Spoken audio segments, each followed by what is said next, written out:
एक ऐसा कलमकार जिसने अपनी लेखनी से साहित्य जगत को हिंदी, अंग्रेजी भाषाओं में साहित्य सृजन कर समृद्ध बनाया है।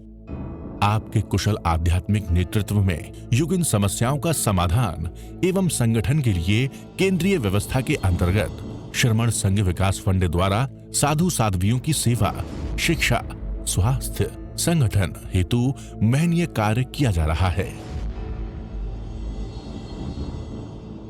ये अनुपम महापुरुष अपनी ध्यान साधना से, अपने चिंतन से, अपने पुरुषार्थ से संसार को एक नए उजाले की ओर ले जा रहा है।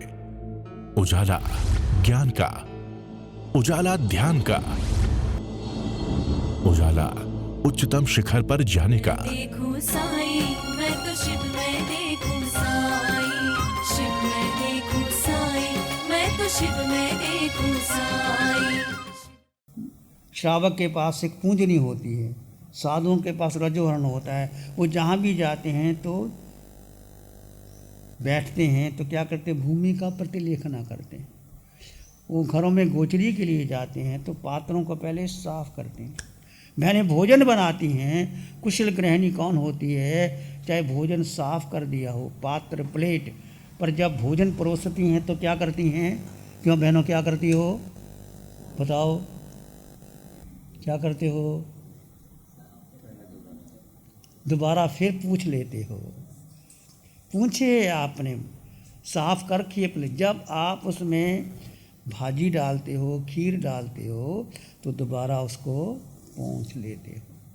तो परमार्जना मतलब देख के कोई छोटा सूक्ष्म जीव ना रह जाए, इसलिए बहुत आवश्यक है। एक कुशल गृहिणी कैसी होती, यदि वो भोजन खिलाती है, ऐसा तो नहीं कि चम्मच प्लेट ड्रेसिंग टेबल में गंदगी पड़ी है, साफ ही नहीं है। जिस पात्र में भोजन डालना है वो पात्र शुद्ध है, साफ है। ऐसे ही आप जहाँ बैठते हो वहाँ जगह साफ सुथरी है, यहाँ कुछ छोटे मोटे कीड़े मकोड़े तो नहीं। इसलिए भगवान ने कहा परमार्जना करना, देखना। और परिठावनिया, कुछ भी चीज़ पलटनी हो तो देख करके पलटना। ईर्या, भाषा, ऐशना, अदान, भन, जो 5 सुमति है, 5 सुमति 3 गुप्ती, सुमति का आचरण और मन का गोपन, वचन का गोपन का, ये 17 प्रकार का संयम जो ग्रहण करता है। तो संयम कैसा होता है, कहा भी गया है, साधु जीवन कठिन है, ऊंचा पेड़ खजूर। साधु जीवन कठिन है, ऊंचा पेड़ खजूर। चढ़े तो चाखे प्रेम रस, गिरे तो चकना चूर। साधु जीवन कठिन है, जैसे ऊंचा पेड़ खजूर, खजूर ऊपर लगती है, बहुत ऊपर लगती है। यदि ऊपर चढ़ जाओ तो खजूर मिल जाती है, यदि गिर जाओ तो चकना चूर। एक मुल्ले का उदाहरण आता है, मुल्ला को खजूर खानी थी तो ऊपर चढ़ नहीं पाया, तो उसने प्रार्थना की कि प्रभु यदि मैं ऊपर चढ़ करके खजूर मिल गई तो मैं आपको 2 आना भेंट करूँगा। 2 आना उस ज़माने में प्राणी। मुल्ला ऊपर चढ़ने लगा तो कहने लगा 2 आने की क्या बात है, चढ़ तो मैं गया ही हूँ, 1 आना, 1 आना, 2 आने, 1 आना मेरा। और ऊपर चढ़ा गया, कहते 1 आना भी किस लिए देना, मैंने तुम्हें करना, खुदा ने क्या किया इसके लिए। जैसे वो खजूर तोड़ने लगा तो कहने लगे 1 आना क्यों, खजूर तो मैंने तोड़ी है, परमात्मा ने क्या किया है। जैसे उसने कहा धड़ाम से नीचे गिर गया। उसने कहा परमात्मा इतना विश्वास नहीं रखा मेरे ऊपर, खजूर तोड़ लेने देते, मैं 2 आने की 4 आने दे देता। ऐसे भी लोग होते हैं। मैंने तो मेहनत की, तुमने क्या किया। खैर ये बात है। ऐसे भी लोग कहते हैं जब वो कुछ लेनी होती है तो परमात्मा से प्रार्थना करते हैं दे देंगे, जब चीज़ मिल जाए तो परमात्मा ने क्या किया, मेरा ही सारा कोई दोष का। ऊंचे गिरी से जो गिरे एक गिरे कहीं बार, ऊंचे गिरी जो गिरे गिरे कहीं बार, चारित्र गिरी से जो गिरे बिगड़े जन्म हजार। किसी पहाड़ी से यदि आप चढ़ के गिर भी जाओ तो एक ही बार गिरोगे। ऊंचे गिरी से पहाड़ पे गिरे तो गिरोगे एक ही बार। ऊंचे गिरी से जो गिरे गिरे एक ही बार।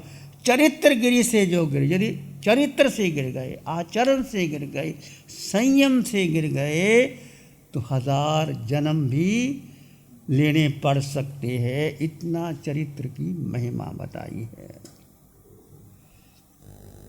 आचरण कैसा करना चाहिए। जो जीवे भी व्यान अजीवे भी व्यान है, जीवा जीवे व्यान तो सेहु नाहु संयमं। जो जीव के अजीव को और अजीव के अजीव को जानता है वो वास्तव में संयम के स्वरूप को जानता है। जीव और अजीव का भेद। हमारे यहाँ जो साधना चल रही है भगवान की, जड़ और जीव का भेद। जड़ यानी ये शरीर, जीव यानी आत्मा, दोनों जुदा जुदा है। जैसे म्यान में तलवार जुदा है, दूध में मक्खन अलग है, फूल में सुगंधी अलग है, कमल कीचड़ से पैदा होता है पर कीचड़ कमल ऊपर रहता है। 2 तत्व जुदा जुदा है। जो जीव को जानता है, अजीव को जानता है, दोनों को जानता है, वही संयम को ग्रहण करेगा। भगवान से पूछा कहंग चरे कहंग चिट्ठी कहंग सहेंग कहंग भुजन तो पासन तो ना बन तो। भगवान से पूछा प्रभु कैसे चले, कैसे बैठे, कैसे खाएं, कैसे सोएं जिससे पाप कर्म का बंधन ना हो। तो भगवान ने सबके लिए कहा, ऐसा नहीं कि साधु के लिए, श्रावक के लिए। जैंग चरे जैंग चिट्ठी जैंग सहिंग जैंग भुजन तो भाषण तो पाप का मंग। यतना से चलो, यतना से बोलो, यतना से खाओ, यतना से उठो, यतना से सो तो पाप कर्म का बंधन नहीं होता। यतना का अर्थ क्या? विवेक। विवेक का अर्थ क्या? जड़ और जीव का भेद।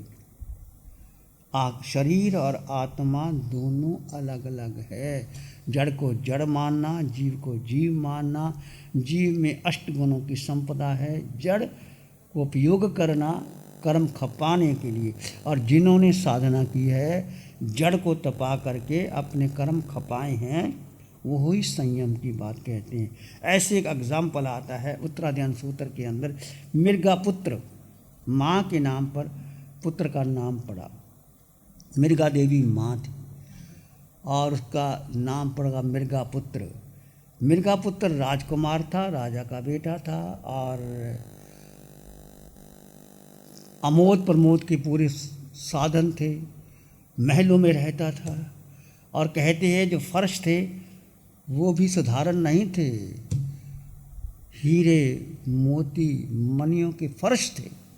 राजा था, राजकुमार था और अपनी पत्नियों के साथ आमोद प्रमोद कर रहा था। मृगा पुत्र अकेला बेटा गवाक्ष में बैठा, दूर से देखा, किसी साधु को देखा, उसने जैन मुनि को देखा। देखते देखते उपयोग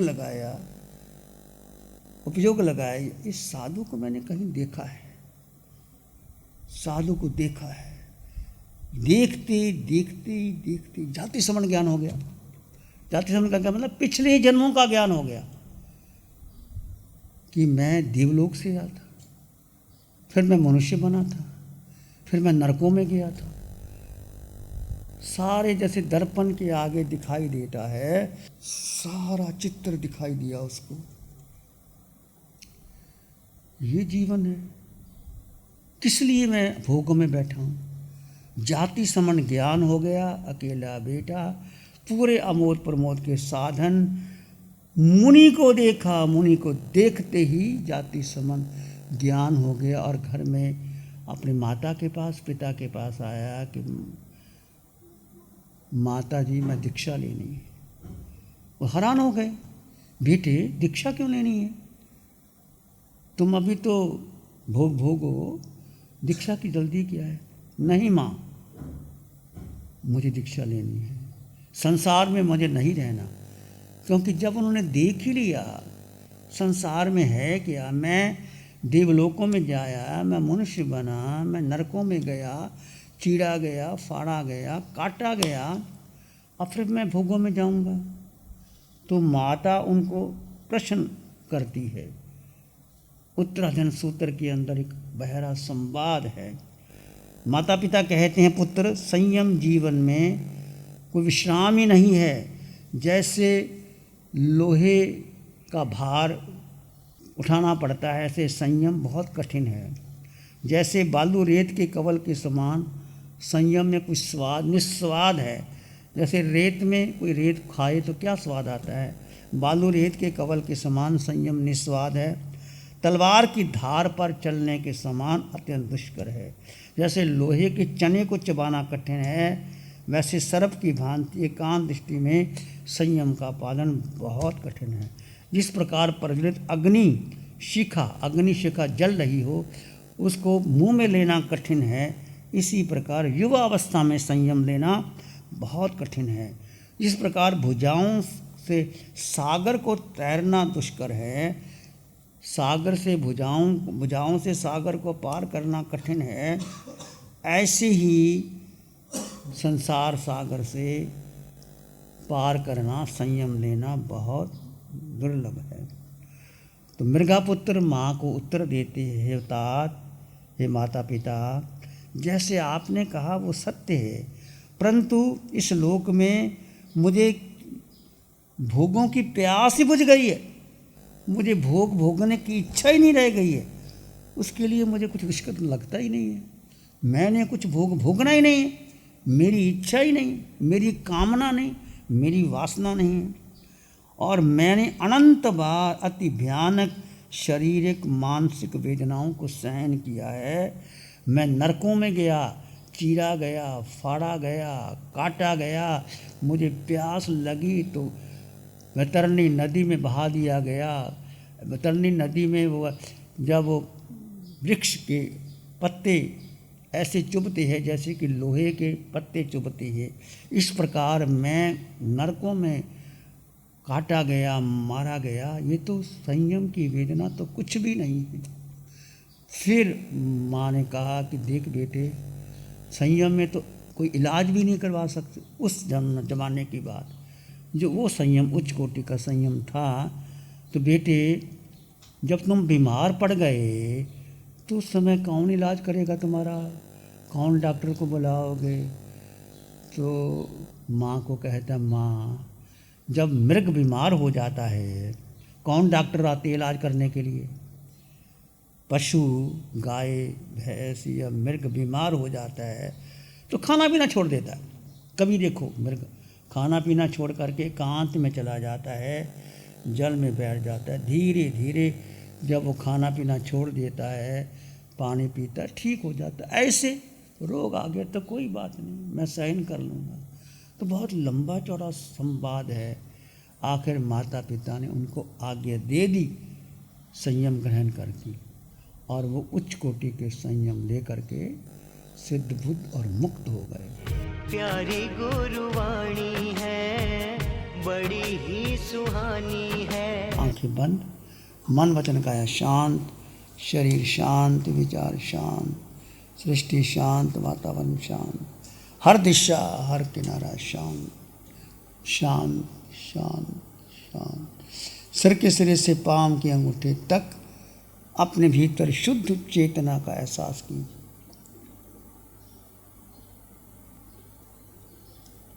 दो तत्व साथ साथ हैं पर अलग अलग।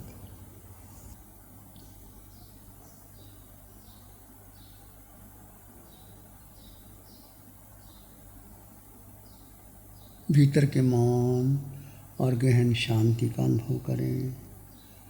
दो तत्व अलग अलग हैं। जड़ में जीव, जीव भिन्न, जड़ भिन्न, दो तत्व जुदा जुदा। उसको जुदा जुदा जाने, जुदा ही माने।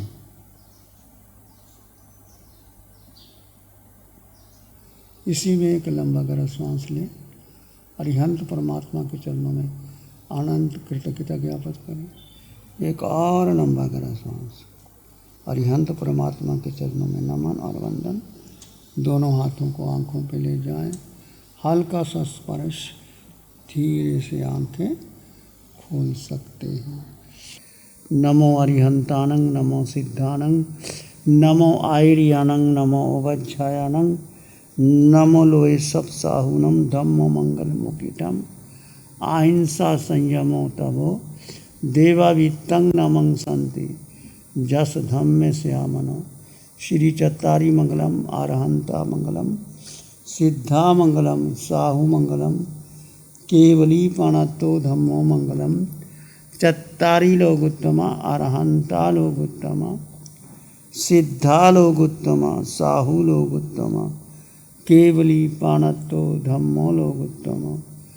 चत्तारी शरणं पवज्जामि, अरहन्ते शरणं पवज्जामि, सिद्धे शरणं पवज्जामि, साहु शरणं पवज्जामि, केवली पाणत्तं धम्मं शरणं पवज्जामि।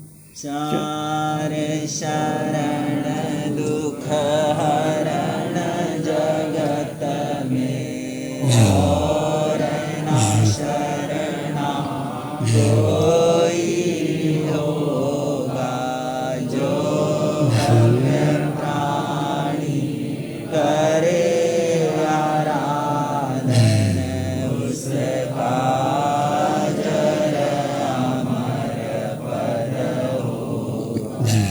उसका सदाई मंगल होगा। Program sponsored by Sudarshana Jain, Rajesh and Pammi Jain, Khar West, Mumbai, Man Aluminium Limited। गुरु हमको ऐसी कृपा दृष्टि दे।